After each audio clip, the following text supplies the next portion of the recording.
Hey there folks, welcome to our cozy nook of tales and adventures. Today, like every episode, we're unlocking the doors of imagination to explore new worlds, meet fascinating characters, and experience unique emotions.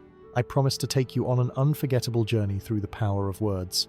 So get comfy, grab your favorite drink, snuggle into that perfect spot, and get ready to lose yourself in a new story. Leave the outside world behind for a while and dive with me into the depths of storytelling. If you enjoy our content and want to support the channel, consider hitting the subscribe button and giving the video a thumbs up. Now, without further ado, let's dive into today's story.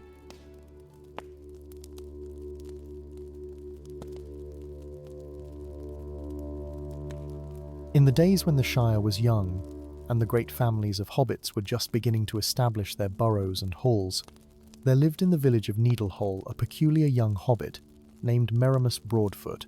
Now, Merimas was peculiar, not because he sought adventure or desired to leave the comfortable bounds of the Shire, but because he possessed a gift that set him apart from all his fellows. He could hear the whispers of growing things, the secret conversations of roots beneath the earth and leaves above the sky, and this gift, as you shall see, would lead him into a matter of great consequence. Merimas lived with his aged grandmother, Merimas Broadfoot, in a snug little hobbit hole that overlooked the gardens of Needlehole. Their home was modest, but exceedingly well kept, with round windows that let in the golden afternoon light and a red door that Primrose polished every morning until it gleamed like a ripe apple. The two of them lived quietly, tending their garden and keeping to themselves, for Merimas had learned early in life that speaking of his strange ability only brought him sideways glances and whispered concerns from the other hobbits. The gift had come to him on his 12th birthday, which was unusual enough, for most hobbits on their 12th birthday concern themselves only with seed cake and party games. But Merimas had been helping his grandmother in the garden when he suddenly heard a voice, soft as silk and green as spring, speaking to him from the tomato plants. At first, he thought he had taken too much sun, but when the voice persisted, telling him that the plants were thirsty and their roots felt cramped, he cautiously fetched water and loosened the soil around them. The tomatoes, much to everyone's amazement, grew to be the largest and sweetest in all of Needlehole that year. From that day forward, Merimas tended the garden with an understanding that seemed almost magical. He knew when the carrots needed more shade and when the lettuce craved conversation, for yes, plants do enjoy a good chat now and then. He understood that the apple tree in the corner of their garden was lonely and would fruit better if they planted a companion nearby, and he could tell when the roses were gossiping about the weather. Under his care, the Broadfoot garden became renowned throughout the West Farthing, though Merimas never revealed his secret, claiming only that he had a natural touch with green things. But it was not the beauty of their garden that brings us to this tale. No, it was what happened in the autumn of Merimas's 23rd year, when the leaves were turning gold and russet, and the harvest was being gathered in from the fields. A great trouble had come upon the Shire, though it crept in so quietly that at first none noticed its arrival. It began with the wheat. The golden fields that surrounded Needlehole and stretched away toward Hobbiton began to wither and brown, though the weather had been fair and the farmers had tended their crops with all their usual care. Old Tobias Goodbody, who had farmed the same fields his entire life, and whose father and grandfather had done the same before him, stood in his dying wheat with tears streaming down his weathered face, unable to understand what had gone wrong. The stalks drooped and sagged, their heads hanging heavy not with grain but with some inexplicable sorrow. The trouble spread like ripples in a pond. The barley in the fields of the Burrows family turned pale and sickly. The oats that the hornblowers had planted with such hope withered on their stems. Even the vegetable gardens, usually so reliable and generous, began to fail. Potatoes rotted in the ground before they could be harvested, and the pumpkins that should have been swelling with autumn goodness remained small and hard as stones. The hobbits of Needlehole and the surrounding villages gathered in worried clusters, discussing the blight that had come upon them. Some blamed the weather, though others pointed out that the weather had been perfectly ordinary. Some suggested that the soil had been exhausted, though that made little sense, for hobbit farmers knew well how to rest their fields and keep the earth fertile. A few of the older hobbits whispered of dark things stirring beyond the borders of the Shire, but these whispers were quickly hushed, for hobbits prefer not to dwell on such unpleasant possibilities. Merimas watched all this with growing concern, for his own garden, tended with such care and understanding, had thus far been spared. His plants grew green and strong, while all around them others failed and faded. He walked among his vegetables and herbs, listening carefully to their whispers, hoping they might tell him what was causing this widespread affliction. Hobbit, not given to flights of fancy, but she had long suspected that her grandson's way with plants was more than mere skill. One evening, as they sat by their fire eating a modest supper of bread and cheese, for their stores were running low with the harvest failing, she looked at him with her keen old eyes and spoke plainly. "Merimas," she said, setting down her cup with a gentle clink, "you have a gift with growing things that goes beyond what any other hobbit possesses. I have watched you these many years, and I know you can hear what the plants are saying. Perhaps they can tell you what is causing this terrible blight. Perhaps you can help our neighbors before the winter comes and we all face hunger." Merimas looked into his grandmother's lined face and saw the worry there, the fear that the coming months would bring hardship to the Shire, such as had not been seen in living memory. He nodded slowly, for he had been thinking the same thing himself, though he had been reluctant to draw attention to his unusual ability. But these were unusual times, and they called for unusual measures. The next morning, Merimas set out into the afflicted fields. He walked first to old Tobias Goodbody's wheat field, where the farmer stood, leaning on his hoe, with the air of a hobbit who has given up hope. Merimas asked permission to walk among the dying wheat, and Tobias, too defeated to question why, simply waved his hand in weary assent. Merimas stepped carefully between the rows of withered stalks, his bare feet pressing into the dry earth. He closed his eyes and listened, truly listened, in the way that only he could. At first, there was only silence, the terrible quiet of plants too weak to speak. But then, faintly, he heard it. A whisper, thin as spider silk, came from the wheat around him. "The roots," the wheat murmured. "Something in the roots. Something cold and dark and ancient. It drinks the life from us. It feeds on our strength and leaves us empty." Merimas knelt and pressed his ear close to the ground, his curly hair falling forward over his face.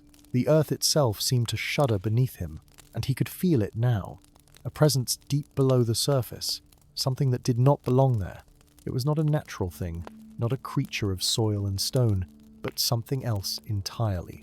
Something that had crept into the earth, like poison seeping into a well. He stood and brushed the dirt from his knees, his heart beating fast. Old Tobias was watching him with a mixture of curiosity and concern, clearly wondering if young Merimas Broadfoot had taken leave of his senses. But Merimas did not try to explain.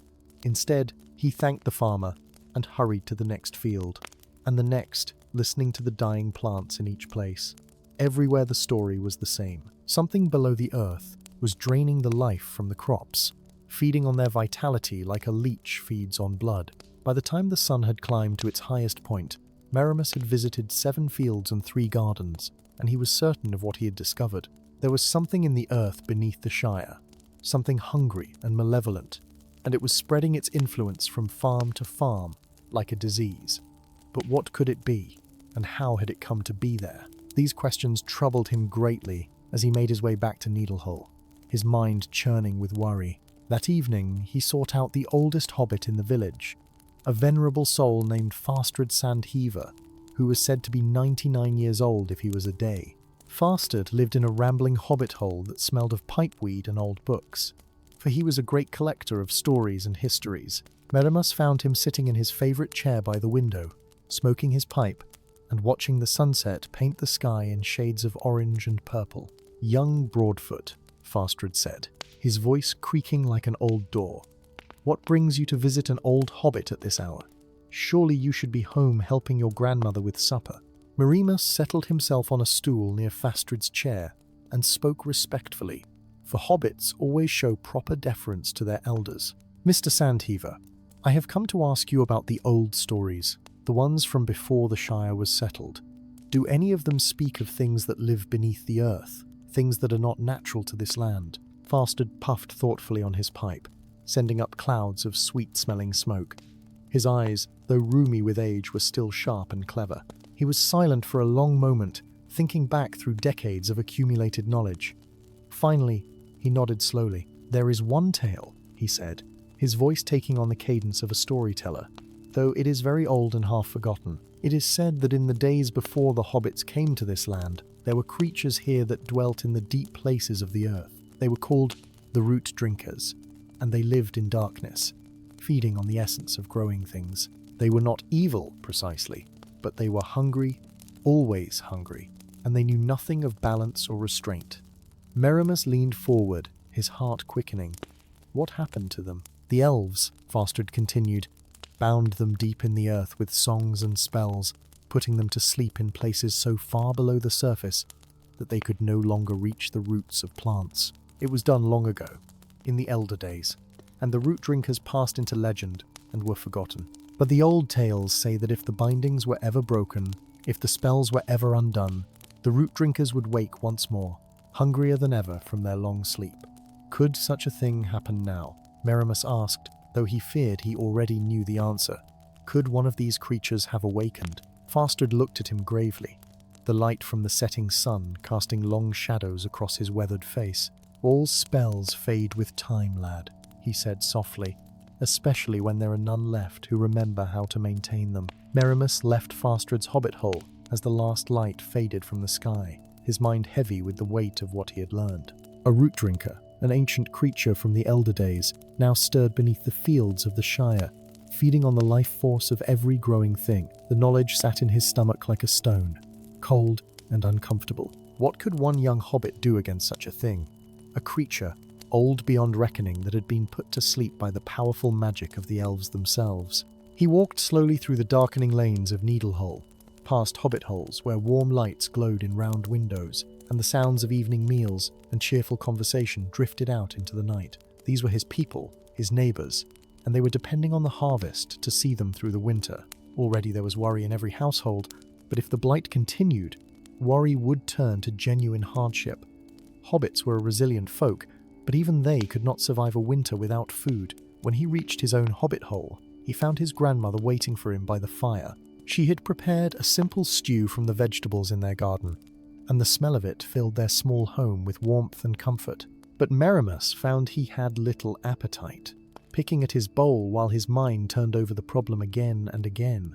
Primrose watched him with knowing eyes. She had raised him since he was a small child, after his parents had succumbed to a fever, and she could read his moods as easily as she could read the weather. After they had finished eating and cleared the dishes away, she sat down in her rocking chair and fixed him with a steady gaze.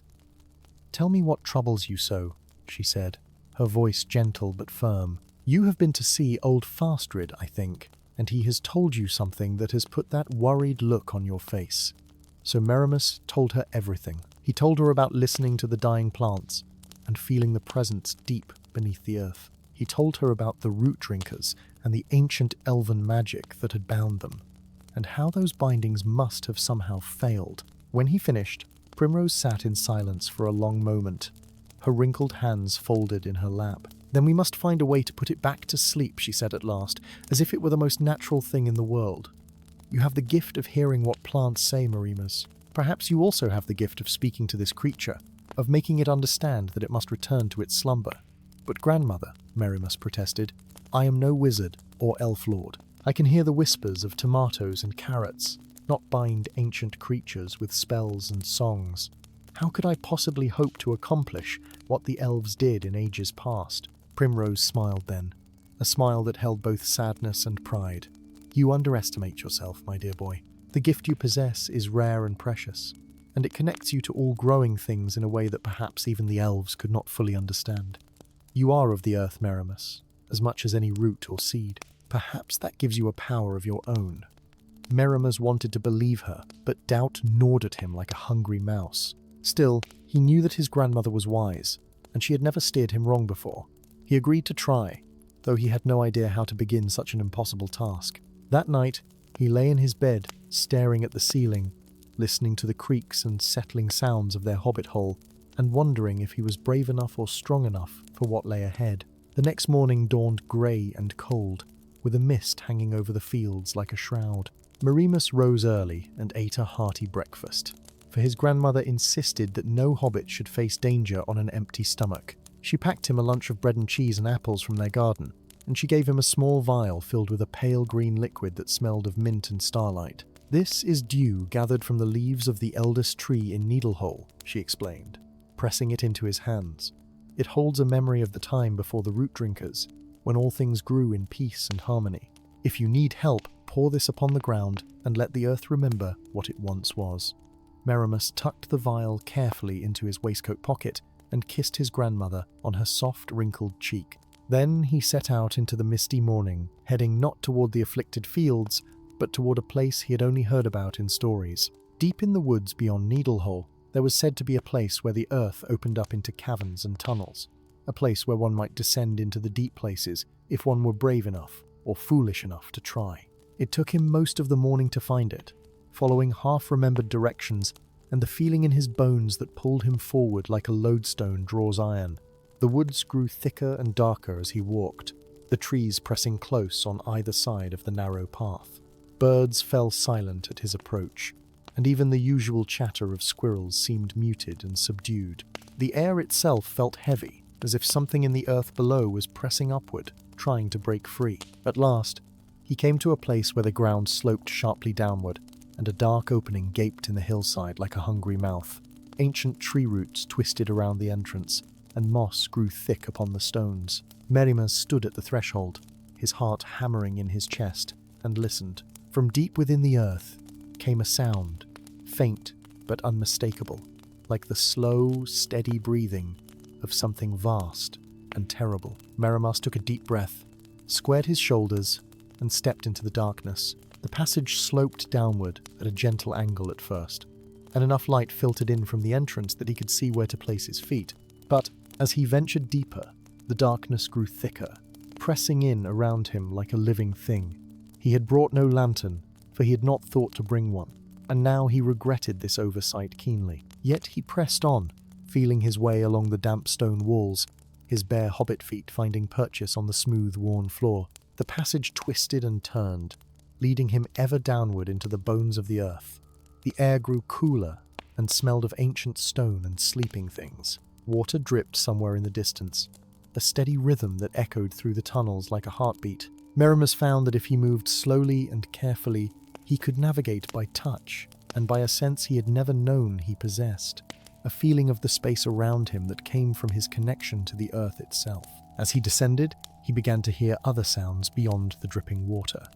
There were whispers, faint and distant, like voices speaking in a language he could almost but not quite understand. They seemed to come from the very walls, from the roots of trees that had pushed down through cracks in the stone, seeking water and nutrients in the deep places. These roots, Merimas realized, were still alive, still connected to the world above, and they were trying to tell him something. He stopped and placed his hands against the wall, feeling the rough texture of the stone and the smooth, cool surface of the roots that wound through it. He closed his eyes and listened with all his gift, opening himself to the whispers of the deep earth. Slowly, the voices became clearer, coalescing into words he could comprehend. "Danger," the roots whispered. "Great danger below. The sleeper wakes. The drinker drinks. We grow weak. We fade. Help us. Save us." "I am trying," Merimas whispered back, his voice barely audible in the darkness. "Tell me how to find it. Tell me where the root drinker dwells." The roots trembled against his palms, and in his mind's eye, he saw a map unfold, a tangle of passages and chambers that led down, always down, to a great hollow space at the heart of the hill. There, in that vast cavity, the root drinker had made its lair, spreading its tendrils out through the earth like a spider spreads its web, drawing life from everything within its reach. Guided by the root's directions, Merimas continued his descent. The passages grew narrower, and the air more still. He had to crouch in some places, and in others, he had to crawl on his hands and knees, his fine waistcoat getting torn and dirty. His lunch, carefully packed by his grandmother, was crushed in his pocket, and he could feel the bread turning to crumbs. But he did not stop. He could not stop. The lives of everyone in the Shire depended on what he did next. After what seemed like hours, but might have been less, for time moved strangely in the deep places, Merimas emerged into a chamber so vast that he could not see its walls or ceiling. The darkness here was absolute, a blackness so complete that it seemed to have weight and substance. Yet he could feel the space around him, could sense the enormous emptiness of the cavern, and in the center of that emptiness, he felt something else, a presence, ancient, vast, hungry, the root drinker. It was not what he had expected. In his mind, he had imagined a creature, something with a body and a form, something he could see and understand. But the root drinker was not like that at all. It was more like a network, a vast interconnected system of pale, thread-like tendrils that spread out in all directions, each one as thin as spider silk but as strong as iron. These tendrils stretched up through cracks in the stone, reaching toward the surface, reaching toward life. Merimas stood at the edge of this network, and he could feel its awareness turn toward him, could feel its attention focus on this small, warm thing that had dared to enter its domain. The air grew colder still, and the breathing sound he had heard earlier grew louder, more insistent. It was not breath, he realized now, but the sound of the root drinker drawing in life, pulling vitality down through its tendrils like a plant draws water through its roots. Who disturbs my feeding? The voice, when it came, was not heard with ears but felt in the mind, a sound like wind through empty places, like the rustle of dead leaves in autumn. Who dares enter the deep places where I have slept and woken, where I have hungered and fed? Merimas swallowed hard, his mouth dry with fear. But he had not come this far to turn back now. He reached into his pocket and felt the small vial his grandmother had given him, cool and smooth against his fingers. The touch of it gave him courage, reminded him that he was not alone, that the wisdom and love of his grandmother came with him into this dark place. "I am Merimas Broadfoot," he said aloud, his voice small but steady in the vast darkness. "I am a hobbit of the Shire, and I have come to ask you to stop. You are killing the crops that feed my people. You are draining the life from our fields and gardens. You must return to your sleep, as you slept before." The root drinker's laughter was like the cracking of ice, cold and brittle. "Sleep? Why should I sleep when I am hungry? I have slept for ages beyond counting, bound by songs I did not understand, held by magic that was not my own. Now I am free, and I will feed until I am satisfied. Why should I care for your crops or your people? They are nothing to me, less than nothing. I am of the first earth, born when the world was young. What are hobbits to one such as I?" Merimas felt the weight of the root drinker's age and power pressing down upon him like a mountain. He was just one small hobbit standing in the darkness, facing something that had existed since before his people had even come to the Shire. What could he possibly say that would matter to such a being? And yet, he had to try. He thought of his grandmother, of old Tobias weeping in his dying wheat field, of all the hobbits who would go hungry if the blight continued. "You say you were bound by magic you did not understand," Merimas said, choosing his words carefully. "You were imprisoned against your will, held in sleep when you wished to be awake. That was wrong. It was unfair to you, and I am sorry that the elves did such a thing without your consent. But now, you are doing the same to us. You are taking our lives without asking, feeding on what we have grown without caring what it means to us." There was a long silence in the darkness, and Merimas wondered if he had angered the creature. The tendrils around him seemed to quiver and shift, and he could feel the root drinker considering his words. When it spoke again, its voice was less cold, touched with something that might have been curiosity. "You speak of fairness, little hobbit. You speak of consent. These are strange words to hear in the deep earth, where only hunger and survival matter. Why do you care if I understand? Why do you not simply flee and leave me to my feeding?" "Because," Merimas replied, his voice growing stronger, "we are not so different, you and I. You hunger for life, for the energy that flows through growing things. But so do we. We plant our seeds and tend our crops not just for food, but because we love the growing itself. We love to see things flourish and thrive. When you drain the life from our fields, you are not just taking our sustenance. You are taking our joy, our purpose, the very thing that makes us who we are." He paused, gathering his thoughts, and then continued. "I have a gift, you see. I can hear what plants say. I can feel their happiness when they are well tended, and their sorrow when they suffer. And right now, all across the Shire, I can feel them dying. They are afraid and in pain, and that pain echoes through me. Is that what you want? To be the cause of so much suffering?" The root drinker was silent again, and in that silence, Merimas felt something shift. It was subtle, like the first loosening of frost in spring, but it was real. The creature's attention, which had been focused outward on feeding, turned inward, considering perhaps for the first time in ages what its actions meant beyond its own hunger. "I did not think of suffering," the root drinker said at last, and there was something in its voice that might have been surprise. "When I was bound, I felt only my own pain, my own imprisonment. In my long sleep, I dreamed only of freedom and feeding. I did not consider that others might feel as I felt. I did not know that plants could speak, or that small creatures like you could hear them." Merimas felt a flicker of hope kindle in his chest. He took a step forward, closer to the network of tendrils, and placed his hand gently on one of them. It was cool to the touch and pulsed with a faint rhythm, like a heartbeat. Through that contact, he felt the root drinker more clearly, felt the vast loneliness of its existence, the aching emptiness of its long imprisonment, and the desperate hunger that had driven it to wake and feed without restraint. "You have been alone," Merimas said softly.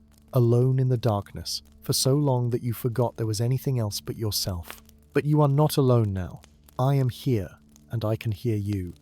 The plants above can hear you too, if you choose to listen to them. There is a whole world of growing things that would welcome you if you came to them not as a drinker, but as a partner." "A partner?" The root drinker's voice held confusion. "I do not understand this word." "It means working together," Merimas explained. "Taking only what is offered freely and giving something in return. You need the energy of growing things to sustain you, yes, but growing things need things too. They need rich soil, strong roots, protection from disease and drought. If you were to help the plants, instead of harming them, they would share their abundance with you willingly. There would be no need for you to drain them dry." The concept seemed foreign to the root drinker, so alien to its nature that it struggled to comprehend, but Merimas could feel it trying, could feel the ancient being reaching for this new idea the way a plant reaches for light. He pressed his advantage, speaking quickly now, painting a picture with his words. "Imagine," he said, his voice filled with passion, "imagine being welcomed instead of feared. Imagine feeling the gratitude of the wheat as you strengthen its roots, the joy of the apple trees as you help them draw nutrients from deep soil. Imagine being part of the cycle of growth and harvest, of planting and reaping, instead of standing outside it as a thing of destruction. You could be a guardian of the deep earth, helping roots grow strong and healthy. You could share in the harvest without destroying it.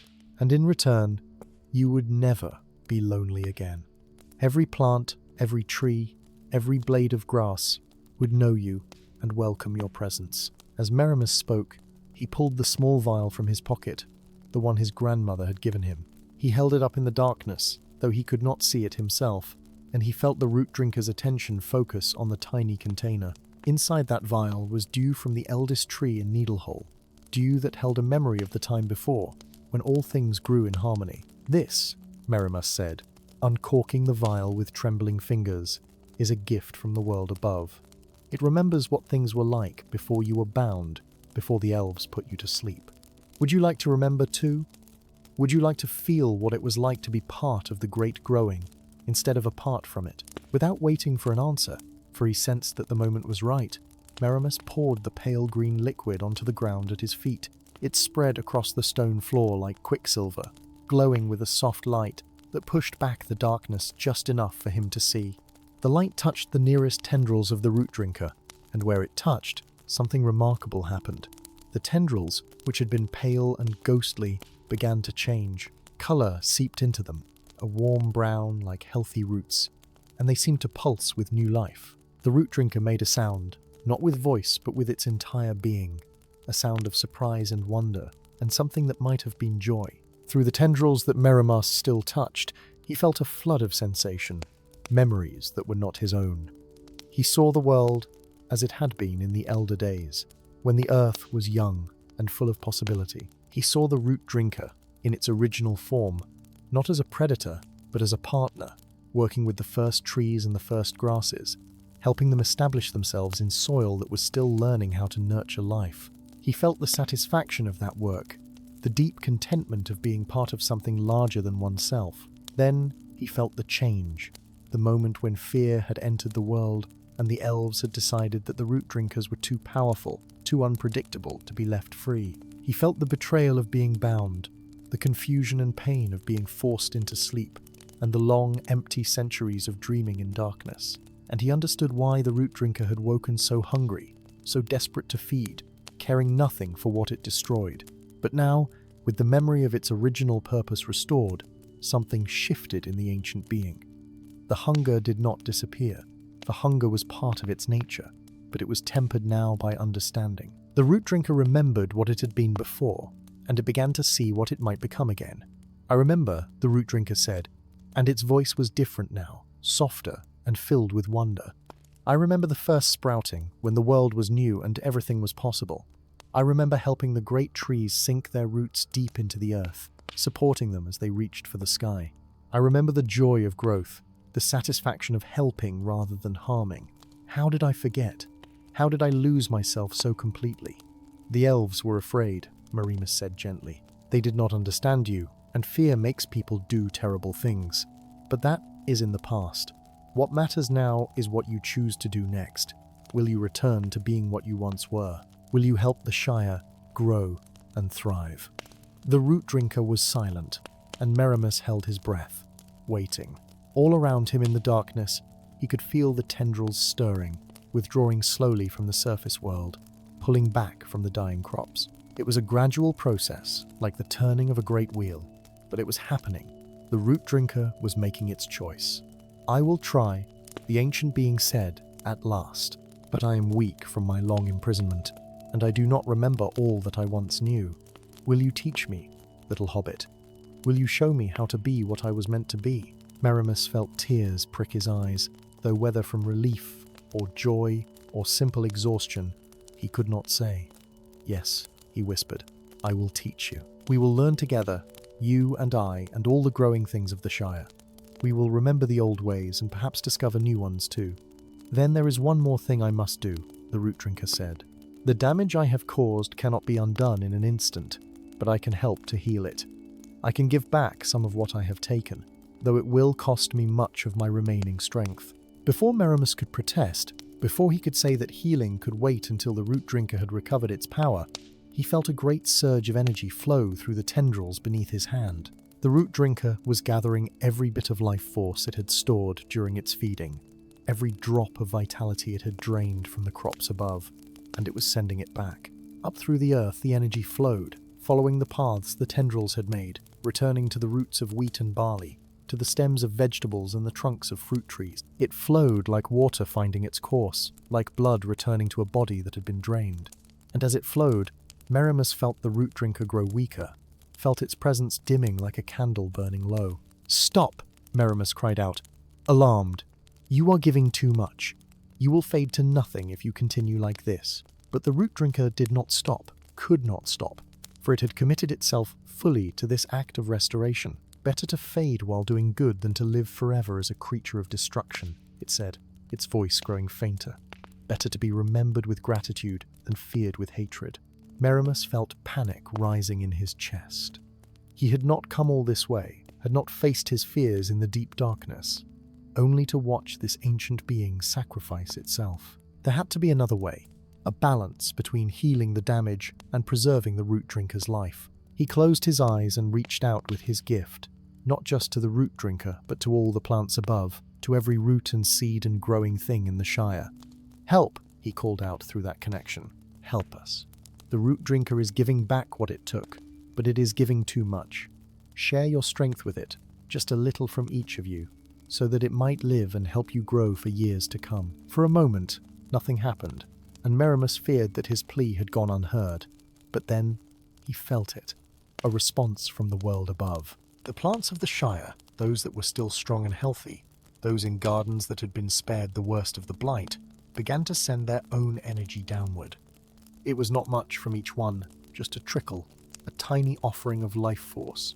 But there were so many of them, thousands upon thousands of plants, each giving a little, and together it became a flood. The energy poured down into the earth, following the same paths the root drinker's tendrils had made, but flowing in the opposite direction. It was warm and golden, filled with the generosity of growing things, with the fundamental desire of all life to help other life thrive. The root drinker gasped, if such a being could be said to gasp, and its presence, which had been dimming to almost nothing, steadied and began to brighten again. This, the root drinker whispered in wonder, this is partnership. This is what I had forgotten. The giving and receiving, the balance, the connection. I understand now. I truly understand. Slowly, gradually, the flow of energy found its equilibrium. The damaged crops received back what they needed to heal. Not all at once, but enough to begin recovery. The root drinker received enough strength to sustain itself without fading away. And Merimas, standing in the center of it all, felt the rightness of it, the way all the pieces fit together like the threads of a great tapestry. When at last the energy stopped flowing and everything settled into a new balance, Merimas found himself exhausted. His legs trembled beneath him, and he sank down to sit on the cool stone floor of the cavern. But despite his weariness, he felt a deep satisfaction, a sense of having accomplished something truly important. "Rest now," the root drinker said, its voice stronger than before, but still gentle. "You have done more than I dared hope, little hobbit. You have given me back my purpose, my reason for being. I will not forget this gift." Merimas smiled in the darkness, though there was no one to see it. "And I will not forget you," he said. "When I return to the surface, I will tell the hobbits of the Shire about you, not as a monster to be feared, but as a guardian to be respected. We will work with you, tend our crops in ways that help your tendrils reach deep and grow strong. Together, we will make the Shire more bountiful than it has ever been." The journey back to the surface seemed shorter than the descent had been, though perhaps that was only because Merimas was no longer afraid. The root drinker guided him through the passages, its tendrils lighting the way with a soft, warm glow that reminded Merimas of fireflies on a summer evening. When he finally emerged from the cave entrance into the afternoon sunlight, he had to shield his eyes against the brightness. The world above had changed in the hours he had been below ground. The mist had lifted, and the sky was a clear, brilliant blue. Birds sang in the trees, their voices joyful and unburdened. And as Merimas looked out across the fields, he could see the transformation beginning. The wheat that had been brown and dying was showing hints of green, new life flowing back into its stalks. The barley stood a little straighter, and even from this distance, he could see the vegetables in nearby gardens perking up, their leaves turning toward the sun once more. Merimas made his way back to Needlehole, his feet sore and his clothes filthy, but his heart light. As he walked through the village, hobbits emerged from their homes, pointing and exclaiming in wonder at the changes happening before their eyes. Old Tobias Goodbody stood in his wheat field, tears streaming down his face once more, but these were tears of joy rather than sorrow. "It is a miracle," Tobias cried when he saw Merimas approaching. "The crops are healing themselves. In all my years, I have never seen such a thing." Merimas smiled but said nothing, for he was not yet ready to explain what had happened in the deep earth. He hurried on to his own hobbit hole, where he found his grandmother waiting anxiously by the door. When she saw him, she rushed forward and embraced him tightly, not caring that he was dirty and disheveled. "You are safe," Primrose whispered, holding him at arm's length to look him over properly. "I have been sick with worry, watching the sun move across the sky and wondering if I had sent you to your doom. But you are here, and the crops are healing. Tell me everything, my dear boy. Tell me what happened in the deep places." So Merimas told her, sitting by their fire with a cup of hot tea warming his hands. He told her about the descent into darkness, about finding the root drinker and learning its true nature, about the memory contained in the vial she had given him and how it had changed everything. He told her about the partnership that had been forged, the exchange of energy that had saved both the root drinker and the crops, and the promise he had made to help the ancient being rediscover its purpose. Primrose listened without interrupting, her wise old eyes never leaving his face. When he finished, she nodded slowly, as if confirming something she had long suspected. "You have done a remarkable thing, Merimas," she said. "You have turned an enemy into an ally, changed fear into friendship. But this is only the beginning, you know. The real work starts now." She was right, of course. Over the days that followed, as the crops continued their miraculous recovery, Merimas found himself at the center of attention in a way that made him deeply uncomfortable. Hobbits from all over the Shire came to Needlehole, wanting to see the young hobbit who had somehow saved the harvest. They asked questions, demanded explanations, and looked at him with a mixture of awe and suspicion that he found equally troubling. At first, Merimas tried to avoid these encounters, but his grandmother convinced him that he needed to tell the truth, to help the hobbits of the Shire understand what had happened and what it meant for their future. So he began to speak at gatherings, standing before crowds of curious hobbits and explaining about the root drinker, about its history and its transformation, about the partnership that now existed between the ancient being and the growing things of the Shire. Some hobbits accepted his tale readily, for they could see the evidence before their eyes. The crops were not just recovering but thriving in ways they never had before. Roots grew deeper and stronger, drawing nutrients from soil that had previously been too hard or too depleted. Plants became more resistant to disease and drought, as if some invisible guardian was watching over them and strengthening them from below. But others were skeptical or frightened. They had heard stories of the root drinkers from Old Fastard and other keepers of lore, stories that painted these creatures as monsters to be feared. The idea that one now lived beneath their fields, even a reformed and helpful one, kept many hobbits awake at night. What if it changed its mind? What if it grew hungry again and returned to its old ways? To address these concerns, Merimas proposed something unprecedented. He would teach others to hear the whispers of growing things, to develop the gift that had always set him apart. It would not be easy, for the gift was rare and required patience and sensitivity that did not come naturally to most hobbits. But if others could learn to communicate with plants, to feel the presence of the root drinker and understand its intentions, then they would not have to simply trust in his word. They could know for themselves. He started with a small group, hobbits who showed some aptitude for gardening and who were willing to try. They met in Merimas's garden at twilight, when the boundary between day and night was thin and the voices of growing things were clearest. He taught them to be still, to quiet their minds, to reach out with senses they had never known they possessed. Progress was slow. Most of the students heard nothing at first beyond the ordinary sounds of wind and insects. But gradually, over weeks and months, some began to catch glimpses of something more. A young hobbit lass named Marigold Burrows was the first to hear a clear voice, a tomato plant thanking her for the water she had given it. She wept with joy at the experience, and her success inspired the others to persevere. As more hobbits developed the ability to hear plant voices, understanding of the root drinker spread through the community. Those who could feel its presence beneath the earth reported that it was peaceful and industrious, working tirelessly to support the roots of crops, to break up hard soil and carry nutrients to where they were needed most. Fear gradually gave way to gratitude, and gratitude to something like affection. The harvest that year was the most abundant in living memory. Barns and pantries overflowed with grain and vegetables. Fruit trees bent under the weight of their bounty. Even the most skeptical hobbits had to admit that something extraordinary had happened, that the Shire had been blessed in a way that went beyond mere luck or good weather.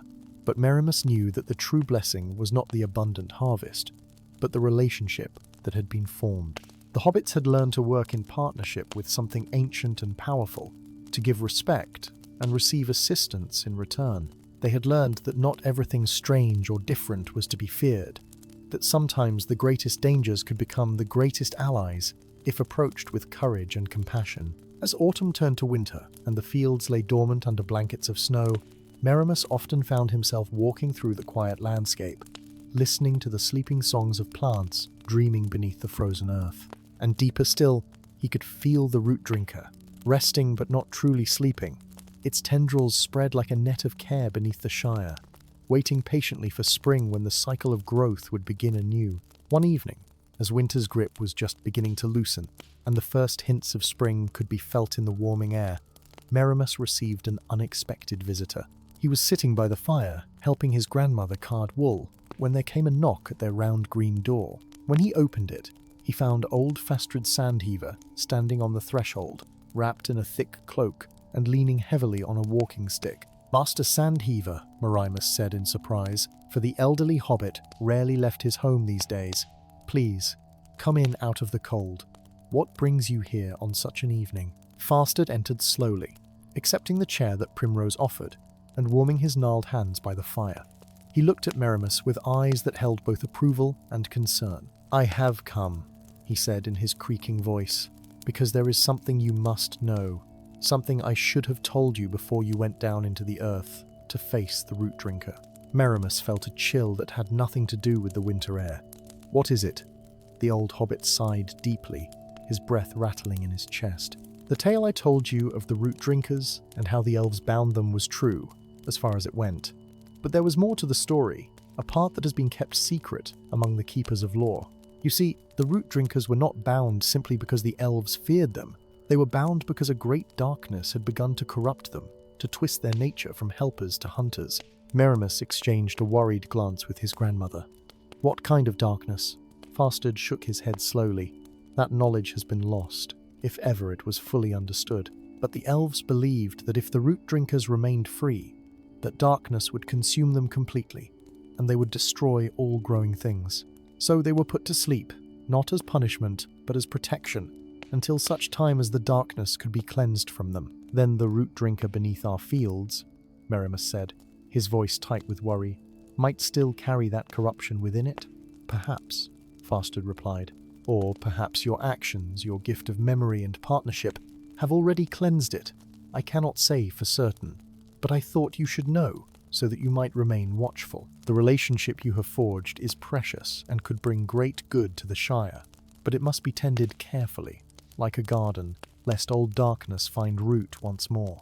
After Fastard had gone, Merimas sat by the fire long into the night, thinking about what he had learned. Had he been foolish to trust the root drinker so completely? Should he have been more cautious, more suspicious of its transformation? And yet, he had felt its sincerity, had experienced its joy at remembering its original purpose. Surely that had been real. The next morning, he returned to the cave entrance in the woods.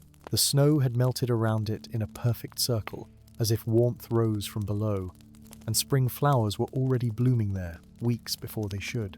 Merimas descended into the familiar passages, and this time the root drinker greeted him eagerly, its tendrils glowing with welcome. "You have come," it said, its voice warm in his mind. "I have been hoping you would visit. There is so much I want to show you, so many ways I have learned to help the growing things." Merimas felt his worries ease slightly at the genuine pleasure in the root drinker's voice, but he knew he had to ask the question that weighed on his heart. He spoke carefully, choosing his words with care. "I have learned something of your history," he began, "about the darkness that the elves feared, the corruption that led to your binding. Do you remember it? Do you feel any trace of it within yourself now?" There was a long silence, and Merimas held his breath, suddenly afraid of what the answer might be. When the root drinker finally spoke, its voice was subdued, touched with old sorrow. "I remember," it said quietly, "not clearly, like the good memories you restored to me, but in fragments, like a nightmare half forgotten upon waking. There was a time when hunger consumed me, when I wanted not to help but to dominate, to take everything and give nothing back. The elves were right to fear what I had become. And now," Merimas asked, "do you still feel that darkness?" The root drinker considered the question carefully. "I feel its echo sometimes," it admitted, "like a shadow at the edge of my awareness, a whisper suggesting that partnership is weakness, that I should take what I want without thought for others. But the memory you gave me is stronger than that whisper, and the love I feel from the growing things, the gratitude that flows down to me each day, fills the places where darkness might take root." Merimas placed his hand on one of the tendrils, feeling the truth of the root drinker's words through that contact. "But you worry that the darkness might return, that it might grow strong enough to overwhelm you again." "Yes," the root drinker said simply. "I would be lying if I said otherwise. That is why I need you, Merimas Broadfoot, and others like you. I need hobbits who can hear my voice and remind me of who I am meant to be. I need the partnership we have forged, for it is that connection, that web of giving and receiving, that keeps the darkness at bay." Merimas felt a deep understanding settle over him. He saw now that this was not a problem to be solved once and then forgotten, but an ongoing responsibility. A commitment that would last for years, perhaps for generations. The partnership between the Shire and the root drinker would require constant attention, constant care, like tending a garden that could never be allowed to go to seed. "Then we will be there for you," Merimas said firmly. "We will listen and remind you, as often as you need. And you must promise to tell us if the darkness grows stronger, if you feel yourself slipping toward the hunger that once consumed you. Promise me you will not hide such a thing out of pride or shame." "I promise," the root drinker said, and Merimas felt the sincerity of that vow through the tendril beneath his hand. "You have given me a second chance, little hobbit," I will not waste it by keeping silent about my struggles." When Merimas returned to the surface, he carried with him a new purpose. He gathered the hobbits he had been teaching, those who had learned to hear plant voices, and he told them everything. He told them about the darkness that had once corrupted the root drinker and might try to corrupt it again. He told them that their role was not just to enjoy the benefits of the partnership, but to serve as guardians, to listen for signs of trouble, and to help keep the ancient being true to its renewed purpose. Some were frightened by this revelation and wanted nothing more to do with the root drinker, but others, including young Marigold Burrows, stepped forward with determination. "We will be its keepers," Marigold said, her voice steady despite her youth. "We will watch and listen and help it remain what it is meant to be. This is our responsibility, our honor, and we will not shirk it." And so the Keepers of the Deep Root were established, a tradition that would be passed down through the generations of hobbits in the Shire. They were not warriors or wizards, but simple gardeners and farmers who had learned to hear the whispers of growing things, and who dedicated themselves to maintaining the partnership between surface and depth. They met regularly to share what they had heard and felt, to discuss any concerns, and to ensure that the root drinker remained healthy and true to its purpose. As the years passed, the story of Merimas Broadfoot and the root drinker became legend in the Shire. It was told at fireplaces on winter evenings, recounted at harvest festivals, and taught to young hobbits learning about the history of their people. The tale changed and grew with each telling, as stories do, but its heart remained true. It was a story about courage and compassion, about the possibility of redemption, and about the power of partnership over domination.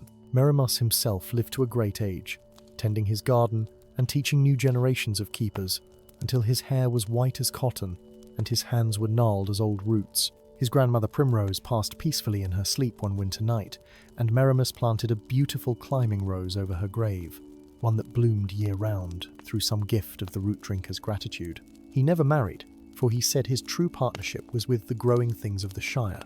But he was never lonely. He had his students, his garden, and the constant companionship of the root drinker deep below. On the last day of his life, Merimas walked one final time to the cave entrance in the woods.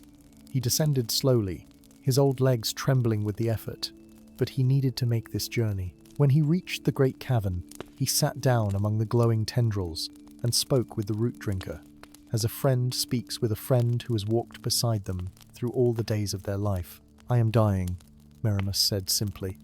"My time in this world grows short, but I am not afraid, for I know that the Keepers will continue the work we began together. They will listen to you and help you, and you will help the Shire flourish long after I am gone."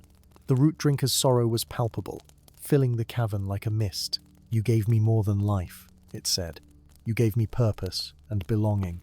You taught me that change was possible, that even one who had fallen into darkness could find the light again. I will never forget you, Merimas Broadfoot. Your memory will live in me as long as I endure." "And yours will live in the stories of my people," Merimas replied, smiling in the gentle glow of the tendrils. "We saved each other, you and I. That is what partnership means." 3 days later, Merimas Broadfoot passed away in his sleep, a peaceful expression on his weathered face. They buried him in his beloved garden, beneath the apple tree that had always been his favourite. And it is said that on the day of his funeral, every plant in the Shire bloomed at once, regardless of the season, a tribute from the root drinker to the hobbit who had changed its fate. The Keepers of the Deep Root continue their work to this day, tending the partnership that Merimas established so long ago. The Shire remains the most fertile and beautiful land in all of Middle-earth, its fields and gardens thriving under the combined care of hobbits above and the ancient guardian below.